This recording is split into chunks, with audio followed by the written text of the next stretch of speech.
आज हम देखेंगे भारत के 9 केंद्र शासित प्रदेश, वो भी ऐसे ट्रिक के साथ जिसे देखते ही आपको याद हो जाएगा सिर्फ 2 सेकंड में।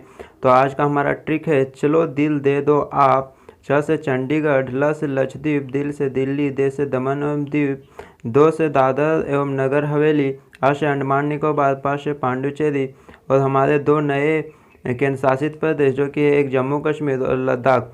अगर वीडियो अच्छा लगा हो तो लाइक कीजिए, अपने दोस्तों तक शेयर कीजिए और चैनल को सब्सक्राइब नहीं किए हैं तो चैनल को सब्सक्राइब कर बेल आइकन दबा लीजिए। फिर मिलते हैं अगले वीडियो पर ऐसे ही शॉर्ट ट्रिक के साथ। तो तब तक के लिए जय हिंद, जय भारत।